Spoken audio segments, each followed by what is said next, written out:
So what's going on, y'all? Happy New Year. How y'all doing? I wanted to come in and do a quick podcast episode or video, whatever you really want to call this. Like, I don't really want to get caught up in labeling what this is. I just want to share some knowledge, help y'all navigate some business solutions that y'all may need for sales, marketing, automation, and just share a little bit about things that we're doing and how we're learning different things along the way. So, to give y'all some context on what's been going on for the year, I closed Jamaround, which was my tech startup. I wrote an article about that on my Substack. That was the first article that I talked about the closing of Jamaround and the difficulty it was, or the difficult decision that was. We had over 30 investors raised around $1 million, and it was just a struggle figuring out how to go ahead and just close things down. And I actually got a book that I've been reading, and it's really just a quick read, but it's called The Dip by Seth Godin. And this book was instrumental in helping me figure out, just closing things down and figuring out when to fold them, if you will, because I would try things until I burn myself out. And in this case, there are times when you should just focus on growing, elevating, and building our system. So luckily for me, we had NutriGrounds. So NutriGrounds turns 10 years old this year. And for those who don't know, NutriGrounds is a media publication slash agency and entertainment company based out in Louisiana, specifically New Orleans, where we do things from music to documentaries to all types of things that are creative and are centered around New Orleans and New Orleans culture. So NutriGrounds turned 10 this year, and me closing down Jamaron was actually a really big relief because it allowed me to pour into NutriGrounds again. And while I did have a good team that were kind of running things and keeping things afloat as I was partitioning myself between a tech company and a media company, it was time for me to kind of consolidate, bring all of those lessons that I learned running the tech startup and raising money for that, and apply it to something that actually was receiving traction. And this episode, I kind of want to talk about one of our early initiatives with NutriGrounds, which was productizing our advertising. And NutriGrounds, we make a ton of money advertising for different businesses, but early things were kind of like a la carte. So it was more so you buy some promo from us by the slot, $200, $500 for some advertising, and it was not really a scalable system for us to sell advertising. It was just more a la carte. Whoever wanted something, they come, we talk. Everything is long conversations, no real traction, and it's a lot of things that we have to do to prepare those posts. So what we decided to do was productize our advertising by taking 6 sponsorship categories and selling individual exclusive sponsorships to different business categories. So we were thinking tax companies, legal companies, hotels, those types of things. And how we decided to set this up was a basic funnel system, but focusing on product and marketing. Because a lot of people, they assume that if you market it the right way, it's going to be successful when that's not necessarily the case. And I have a few notes that I kind of want to tap into when it comes to this, but essentially what we did was we built out a funnel which consisted of a top funnel ad, which was just one tweet that we made a screenshot of. It also consisted of a landing page, which was a middle funnel landing page we created to inform them of the actual offer, and a meeting link so that they can set up a meeting so that we can talk to them and actually show our expertise. Now, there are a lot of different ways that you can sell something based off what you're actually selling, and we can go into that. I also offer consultations if you want to talk personally about what you have going on as a company. But what we did, since this was a service offering for something that was scarce in a quick time window, was just run advertisements, and we paid around $30 before we secured our tax sponsor on day 3, and that tax sponsorship was around $10,000. So with simple funnels and understanding product market fit, you can do that with your company and make scalable business decisions. So the first reality that I kind of want to pinpoint is that marketing only works when the offer is clearly defined, the buyer immediately understands the value, and the timing matches a real world pressure or incentive. Like, a lot of people assume that if I just market harder, the product will sell, when that's not necessarily the case, because if you don't have that product market fit, it doesn't matter how well you market it, it just won't land and you won't get any sales. So our key reframe is that marketing is distribution, but product market fit is conversion. And when you're thinking about conversions, you're thinking about getting someone to convert into a buyer, getting them to convert into a customer, or even into a lead. These conversions are what drive your business. So, what does product market fit actually mean? Product market fit is not virality or hype. A lot of people, especially in my community in New Orleans, it's easy for us to generate hype because we're just so entertaining and we have such a strong culture. Now, that can, people take that and confuse that with scalable business success, when that can be some of our biggest issues in New Orleans, is that we have such a good time or easy time marketing something, but we never really scale it because we're just kind of leaning on hype. But product market fit is not about hype.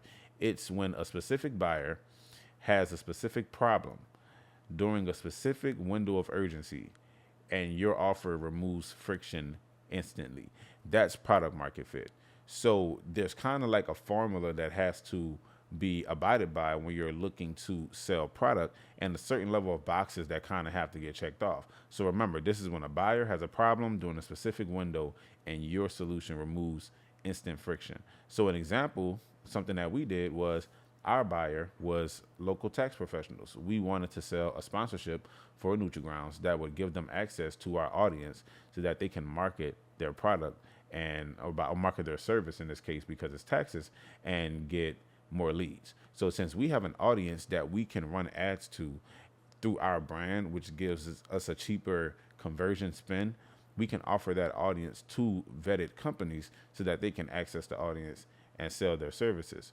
So when we found someone, we know they had a problem because it was tax season, it was client acquisition, they needed to gain trust from a community, and they only could do that in a certain time window. So we calculated what we were doing based off what time we were in and the actual scarcity of our offer, and then the friction was removed when we gave them the actual promotion. So the tax sponsored deal couldn't have closed without productization, which is when you productize something, you're taking something and you're packaging it in a way that's easily sellable. So sponsorships, before productization, just to go back to my notes, it says that sponsorships sounded like promo. Value felt abstract and ROI required imagination. So when you're just buying a lottery ticket on Nutri-Grounds Instagram timeline, you're not really guaranteed anything. We already know that Facebook is only going to show about 10% of our organic posts to our actual audience. So you're not reaching the full 200,000 followers that we have. And it's kind of like you're hoping and praying that this ad is going to land. And even if it does, you have no real way of tracking it. So it's all speculative. But after productization, it becomes a defined system. There's clear deliverables, clear timing, clear exclusivity, and a clear outcome. You partner with us, we make commercials for you, we run ads to our audience, we deliver you the data so that you can make the sale. That's clear. And this is how you sell advertising from a product perspective, not just going at it from an a la carte mindset. You really have to think about, how do I make this as easily digestible for the person that's supposed to buy it? Because the easier it is for them to buy, the easier it is for you to sell. So the shift goes from would you like exposure to this is a tax season acquisition system. And that sells very differently at different price points, at different exclusivity rates.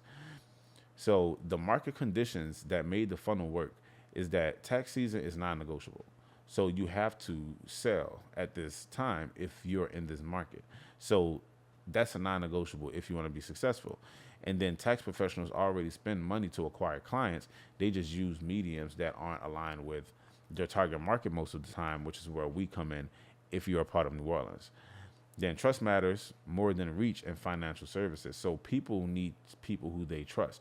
And my company has built up so much trust that for you to buy into the trust that we've built with our community, you have to essentially pay a premium. And local credibility outperforms generic ads. So if you have credibility locally, you're going to get a cheaper ad spend, if not free ad spend, because of how much brand trust the partner that you're dealing with has. So to give a quick step by step, we had a productized offer first. So before you get into marketing, you have to make sure that you have an offer that makes sense for your community or your customers, and you have to make sure that it's category exclusive, is a fixed term, defined deliverables, clear investment amount, so that there's really no speculation. And what we did was we just ran a simple ad and asked them a few questions like, how long have you been in business? Do you have employees? Questions that allowed us to know whether they were serious or not, so that we could vet them accordingly. And we were able to turn that $20 in ad spend into $10,000 in 3 days. So you need a lead capture system, you need a qualification layer, which is what I just mentioned, and then a conversion mechanism. So scarcity was real with our situation because it was one sponsor per category. The timeline was real because it's certain season that you have to act so we can move kind of quickly. And the outcome was clear because we had visibility and demand. So I say all of this to say that you need to prioritize systems over hustle. Okay, if I post one time a day on Instagram, I may get a certain amount of people to see it, and a certain amount of people may repost it, and I may be able to pressure my friends into reposting my stuff to get my business out there. Or I could just set up a system, which is just a funnel where we pour people into it and funnel them down into the offer. And the latter is way less stressful, is way easier to track, and it allows you to grow your business at a faster rate. So you need to build repeatable systems, package value into products. Don't just try to a la carte or nickel and dime your value, and design funnels around when people already want to buy. So when you're thinking of new year, you think of new sponsors. That's typically when we go after our sponsors a lot. A lot of people go after donations at the end of the year because it's tax write-offs and whatnot. There are certain seasons where you can go and sell certain products to certain audiences. And when systems are right, marketing becomes very predictable, sales become calmer, and growth becomes intentional. So, how you can apply this to your own business is you have to ask yourself these three questions. The first question is, what moment creates urgency for my customers? So, think about if you do hair, for example. Urgency may be before the weekend. I know that I get my hair cut towards the weekend. So, maybe you position yourself around weekend. So doing deals for Fridays, or figuring out where that urgency is created naturally in your customers. And number two is, can my offer be understood in 30 seconds? So come in on Thursdays for a haircut, you get 15% off. Or you may want to target the days that are less populated. But the offer has to be understood clearly. And the third question is this a product or a service dressed up as a product? And if the offer cannot be explained clearly, it cannot scale. So my closing takeaway is that we did not close the tax sponsor because we marketed well. We closed it because the product made sense, the timing was right, and the funnel removed friction. So marketing just carried the message. So that's kind of what I want to take away from y'all. And I also want y'all to comment if you're subscribing to me. Let me know what kind of business you're doing. Let me know if you need any help, or if you need questions you want me to write an article on something.